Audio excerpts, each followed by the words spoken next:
गर्मा गर्म रसोई। ये कहानी शुरू होती है रोशनी के ससुराल से। रोशनी की शादी को 2 दिन ही हुए थे और आज रेखा ने अपनी बहू को अपने कमरे में इस घर के कायदे और नियम बताने बुलाया था। जी मम्मी जी, आपने बुलाया? वो मेरी ज्वेलरी लानी है क्या? अरे बहू, तुझे लगता है क्या मैं ऐसी सास हूँ? अरे बिल्कुल नहीं, भगवान का दिया सब कुछ है मेरे पास। और जो बहू को चढ़ा दिया तो बहू से वापस नहीं लेता है। मैंने तो तुझे किसी और कारण से बुलाया था। देख बहू, हमारे घर के नियम कायदे ना ज़रा अलग है। सभी को गर्मा गर्म खाने की आदत है।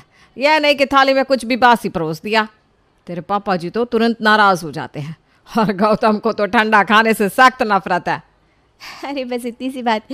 मम्मी जी, मैं तो अपने मायके में अपने मम्मी पापा को तवे से उतरी हुई गर्मा गर्म रोटियाँ ही परोसती थी और जब तक सभी खाने पर ना बैठ जाए मैं चूल्हे से सब्जी उतारती नहीं। तो इस बात की तो आप टेंशन बिल्कुल मत लीजिए। घर की नई बहू रोशनी सभी के लिए गर्मा गर्म खाना बनाकर उन्हें परोसती है। कुछ कमी तो नहीं रह गई ना मम्मी जी? सब ठीक तो है ना? नहीं नहीं बहू, सब बढ़िया है। सब्जी तो ऐसे खोल रही है, छूते ही मेरी उंगली जल गई। लगता है तुम मेरी कही बात को प्रूव करने में ज़्यादा ही लग गई। खैर, अच्छी कोशिश है। एक रोटी लाऊं पापा जी? ये भी कोई पूछने की बात है? ले आ बहू। अभी सेक कर लाई। सभी को खिलाने के बाद रोशनी खुद ठंडा खाना ही खा लेती है। अब रसोई उठा देती हूँ और किचन साफ कर देती हूँ। रोशनी जैसे ही किचन में जाती है उसके पीछे पीछे रेखा भी किचन में आ जाती है। अरे अरे बहू, तू ये गूंदे हुए आटे का क्या कर रही है? कुछ नहीं मम्मी जी, मैं तो इस बचे हुए आटे को बस फ्रिज में रख रही हूँ। आप बिल्कुल भी फिक्र मत कीजिए, मैं कुछ भी वेस्ट नहीं होने दूंगी। अच्छा हुआ मैं वक्त पर रसोई में आ गई। वेस्ट तो मैं भी कुछ होने नहीं दूंगी बहू, पर इसका मतलब ये नहीं कि तू बचा हुआ आटा फ्रिज में रख देगी। ये आटा पिंड के समान हो जाता है। और सिर्फ आटे की बात नहीं है, मैंने तुझे क्या बताया था कि हम सब कुछ गर्मा गर्म ही खाते हैं। इसका मतलब गर्मा गर्म और ताज़ा, ये नहीं कि फ्रिज से निकाल कर गर्म करके परोस दिया। तो इस बचे हुए आटे की रोटियां सेक दे और सब्जी को एक डिब्बे में भर दे। मैं पड़ोसन सुषमा को ये खाना देकर आ जाती हूँ। उन्होंने डिनर नहीं किया होगा, वो लोग रात को 12 बजे तक खाना खाते हैं। बहुत दिनों से वो खाने पर आने की ज़िद भी कर रही थी। ये तो एक पन दो काज वाली बात होगी मम्मी जी, मैं अभी रोटियां सेक देती हूँ। और इस तरह डिनर तो पूरा हो जाता है, सुषमा के घर वालों का भी और रोशनी के ससुराल वालों का भी। अगली सुबह ठीक 6 बजे दूध वाला घर पर आता है। हो गए दीदी? बस 2 पाव? अरे घर में 4 लोग हैं और सभी को 2-2 मिनट में चाय पीने की आदत है और सिर्फ 2 पाव दूध? चाची जी तो हमेशा इतना ही दूध लेते हैं भाभी। तुम मुझे मत समझाओ, इस घर में पहले क्या होता था क्या नहीं। शांति से 1 किलो दूध दे दो। रोशनी सारे दूध को गर्म करके फ्रिज में रख देती है और सभी के लिए चाय बिस्किट लेकर किचन से बाहर आती है। चाय की खुशबू तो बड़ी धुआंधार लग रही है रोशनी, पर ये बिस्किट कहाँ से ले आई तुम? माँ ने तुम्हें बताया नहीं कि इस घर में सभी को सिर्फ गर्मा गर्म खाने की आदत है? तो अब मैं बिस्किट थोड़ी ना गर्म कर सकती थी गौतम जी। इसीलिए तो हम अपने घर में पैकेट फूड रखते ही नहीं बहू। कितनी बार समझाऊं तुझे? देख, इस घर में ना ये तेरी आखिरी गलती है। अब अगर गौतम या तेरे पापा जी को तेरी हरकतों के कारण गुस्सा आया तो मैं तुझे नहीं बचा पाऊंगी। जा और ममता के घर ये बिस्किट दे आ। जी मम्मी जी। रोशनी ममता के घर जाने के लिए निकल जाती है, पर पूरे रास्ते में उसके दिमाग में एक ही बात चक्कर काटती रहती है। इस घर में पैकेट फूड को यूज़ ही नहीं करता, मतलब पापड़ नहीं, मिक्सचर नहीं, भुजिया नहीं। शादी के पहले सब कुछ देख लिया रोशनी तूने, पर ये भी देख लेती। ये देखता कौन है? कहाँ फंस गई मैं। दोपहर के 1 बजे मोहन अपनी बहू को आवाज़ लगाता है। ज़रा चाय तो पकड़ा दीजिए। कब? जी पापा जी, 1 मिनट में बना कर लाई। रोशनी किचन में जाती है और फिर से दूध का पतीला निकाल कर बाहर रखती है। सोफे पर बैठी रेखा की एक नज़र दरवाजे पर थी तो दूसरी रसोई पर। दूध वाला तो सुबह से एक ही आया है, तो फिर रोशनी चाय कैसे बना रही है? कहीं वो होशियारी में पाउडर के दूध की चाय तो नहीं बनाने लगी? रेखा उठकर सीधा रसोई में जाती है, जहां वो देखती है कि फ्रिज से निकला हुआ ठंडा पतीला वहीं स्लैब पर रखा हुआ है। हे भगवान, ये क्या किया बहू तूने? इतना सारा दूध लेने की क्या ज़रूरत थी? अरे हमारे घर में 3 वक्त दूध आता है, 2-2 पाव करके। उस मरजाने दूध वाला ने बताया नहीं क्या तुझे? उसने भी सोचा होगा नई बहू है, चूना लगा देता हूँ। एक बार में ही सारा दूध दे गया और आने जाने से बच गया, और तूने उठाकर इतना सारा दूध रख दिया फ्रिज में। पर दूध अगर फ्रिज में नहीं रखूंगी तो दूध तो फट जाएगा ना मम्मी जी। पहले तो तू ममता के घर जा, उसका दूध वाला गाय लेकर उसके घर के बाहर खड़ा दूध दो रहा है। 2 पाव दूध वहाँ से लेकर आकर चाय बना, वरना तेरे पापा जी मुझे नहीं छोड़ेंगे। यहाँ मैं देख लेती हूँ। ममता के घर से दूध लेकर रोशनी लौट ही रही थी कि वो देखती है कि 2 लोग उसके घर से फ्रिज बाहर निकाल रहे हैं। लीजिए बहन जी, पूरे 12,000 रुपये। हड़बड़ी में बड़े सस्ते में फ्रिज दे दिया है मैंने आपको, पर मेरी बहू घूम फिर कर फ्रिज में ही चीज़ें रख दे रही है, इसलिए मजबूरी में ये कदम उठाना पड़ा मुझे। करम फूट गए मेरे, ये कहाँ फंसा दिया मम्मी तुमने मुझे। रोशनी अपने कमरे में जाती है और सीधा अपनी माँ को कॉल लगाती है। लड़की की प्रॉपर्टी के पीछे तुमने ये नहीं देखा कि ये लोग कैसे पागल है पागल। कोई मरता भी रहे तो इन्हें गर्मा गर्म खाना ही खाना है। दिन में कितनी बार आटा लगाऊं मैं, कितनी बार सब्जी बनाऊं मैं, और तो और दूध भी फ्रिज में नहीं रखने देते मम्मी ये लोग। अब इसमें मैं क्या कर सकती हूँ बेटा, हमने तो तुझे बेस्ट लड़का ढूंढ कर दे दिया। अरे तूने भी तो उससे बात की थी। अब तो शादी के बाद जो हाथ लगे उसे किस्मत मानना पड़ता है, क्या हीरा क्या माटी। ये कहकर सुमित्रा तो अपना पल्ला झाड़ लेती है और फंस जाती है हमारी रोशनी खाने के टेबल पर। हे भगवान, मुझे तो लगा था इतने चावल में हो जाएगा, पर पापा जी तो यहाँ चावल पे चावल लिए जा रहे हैं और चावल ना मांग लिए। बहू ज़रा और चावल देना। ये सुनते ही रोशनी अपने सर पर हाथ मार लेती है और फिर से चावल बनाने रसोई में जाती है कि गौतम कहता है, पापा जी बैठे हुए हैं, तब तक मैं कुछ खा लेता हूँ। एक और फुल्का लेकर आना रोशनी। आपने तो रोटियों के लिए मना कर दिया था ना गौतम जी, ऐसे भी आप 4 ही रोटी खाते हैं। मैंने उस हिसाब से आटा गूंदा था, 2 रोटी एक्स्ट्रा ही थी जो मम्मी जी ने ले ली। ये क्या बात हुई, मेरा बेटा अब एक्स्ट्रा रोटी भी नहीं खा सकता क्या? तो रोटियां गिनेगी हमारी? जा 2 मिनट लगेंगे, आटा लगा ले और फुल्का सेक दे। आँख खुलने से आँख बंद होने तक रोशनी सिर्फ और सिर्फ खाना ही बनाती। इतनी धूप है यहाँ, सुबह 6 बजने को आया है, दूध कहीं फट ना जाए। फट गया तो फिर मुझे गाय ढूंढने जाना पड़ेगा। रोशनी ये सोच ही रही थी कि हॉल से उसे उसकी सास आवाज़ लगाती है, अरे बहू देख तो कौन आया है, सुषमा आंटी, ज़रा इनके लिए नाश्ता तो लगा। फूट गए करम, आलू उबालने चढ़ाओ अब। रोशनी आलू उबालने चढ़ाती है कि रेखा वहाँ आकर कुकर स्टोव से उतार देती है। इतनी बर्बादी करेगी तू, हैं? ऐसा तो हर रोज़ कुछ ना कुछ एक्स्ट्रा बना ही लेती है। आज कुछ नहीं बचा क्या पुराना? रख दे उसके मुंह के आगे। जब भी खाना बासी बचता था तो आप मुझे 10 बातें सुनाती थी मम्मी जी, इसलिए अब मैं अंदाजे से कम खाना बनाने लगी, जिस कारण 2 दिन से मुझे ही रात का खाना नसीब नहीं हो रहा है। तभी सोने पर सुहागा और रोशनी के फ़ोन पर गौतम का फ़ोन।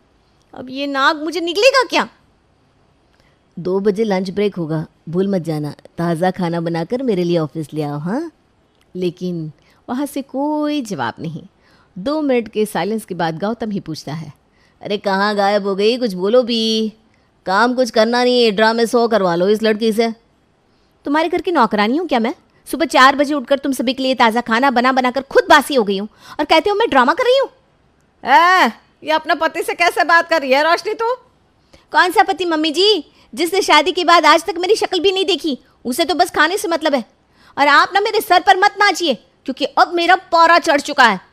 अब मुझे ज़रा भी गुस्सा आया तो बाहर जाकर आपकी फ्रेंड के सामने आपकी जो अच्छी दिलदार सहेली वाली इमेज है ना, उस पर ऐसा पानी फेरूंगी कि आप उसे ज़िंदगी भर ठीक नहीं कर पाएंगी। बाकी अकेले ही सुषमा आंटी ये बात पूरे मोहल्ले में बताने के लिए काफ़ी है। ये क्या कह रही है तू बहू? लगाओ क्या तेरी माँ को फ़ोन? मम्मी ने कहा था शादी के बाद हाथ में जो लगे उसे अपनाना ही पड़ता है, चाहे वो सोना हो या माटी। तो ये नियम सिर्फ मुझ पर क्यों लागू हो मम्मी जी, ये आपके बेटे पर भी तो लागू होता है और आप लोगों पर भी। कल से खाना 10 बार नहीं बनाऊंगी मैं, जो बनेगा वही मिलेगा। और अगर आपको या किसी और को ताज़ा खाना हो तो खुद बना लीजिएगा, वरना मैं अपना रास्ता नाप लूंगी। अपनी बहू का ऐसा रौद्र रूप देखकर रेखा लाइन पर आ ही जाती है। देखो माँ, शादी के लिए मुझे मेरे जैसा लड़का चाहिए। तुम्हारे जैसा कैसा बेटा? रोज नया लड़का दिखाती हूँ, लेकिन तुझे तो कोई पसंद ही नहीं आता। कितने दिखाए माँ? 5 ही तो देखे मैंने, और दिखाओ ना। बेटा एक काम करो, कल से तुम की शॉप पर आकर बैठना शुरू कर दो। मैं लड़कों को वहीं बुला लिया करूंगा, जो पूछना है पूछ लेना। रिन्नी को पिता का आइडिया अच्छा लगता है। वो तैयार होकर अगले दिन पिता की दुकान पर चली जाती है, जहाँ पर रिन्नी बेटा ये विशाल है, विशाल का भी अपना बिजनेस है, तुम लोग बात करो, मैं कस्टमर को देखता हूँ। पिता काम का बहाना करके वहाँ से चले जाते हैं। ओके, तो तुम्हारा बिजनेस है, वैसे कितना कमा लेते हो? कमा लेते हो? सीधा कमाई? क्यों भाई, और किसी चीज से मतलब नहीं है? तो तुम ही बता दो, तुम और क्या बताना चाहते हो? मैंने अपने पापा के बिजनेस को नई ऊंचाई दी है, अपनी टेक्निकल और आज के समय की नॉलेज का साथ लेकर। ये तो मैं भी करती हूँ। ये देखो, ये हेयर ड्रायर इंस्टाग्राम से मैंने 10 बेच दिए। तुमने खास क्या किया?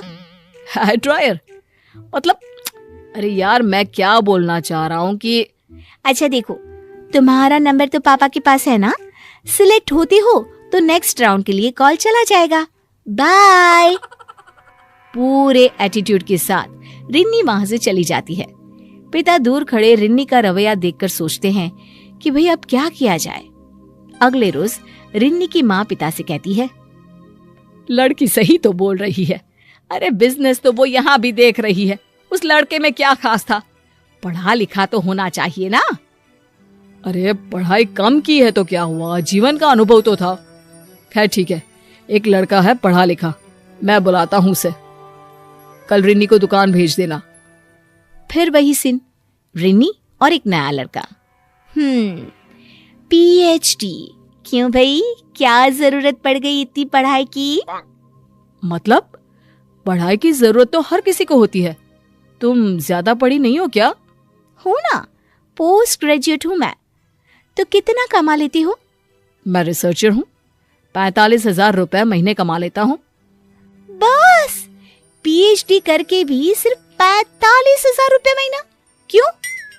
अरे पैसे उम्र और एक्सपीरियंस के साथ बढ़ते हैं। नहीं, मैं कुछ और देख रही हूँ लड़कों में। देखिए, मैं साथ में कंप्यूटर का भी कोर्स कर रहा हूँ, तो शाम को मैं उसकी क्लास भी करता हूँ। फिर मेरे पैसे और बढ़ जाएंगे। ओहो, अगर इतना काम करोगे तो बीवी को कब वक्त दोगे? ना जी ना। देखिए, मेरा मानना है कि पहले काम करके कमा लेते हैं, फिर क्या है, पूरा जीवन साथ ही तो रहना है। ना जी ना, मैं तो ऐसे लड़के से शादी करना चाहती हूँ जो मुझे पूरा समय दे, पैसा भी खूब हो और वक्त भी।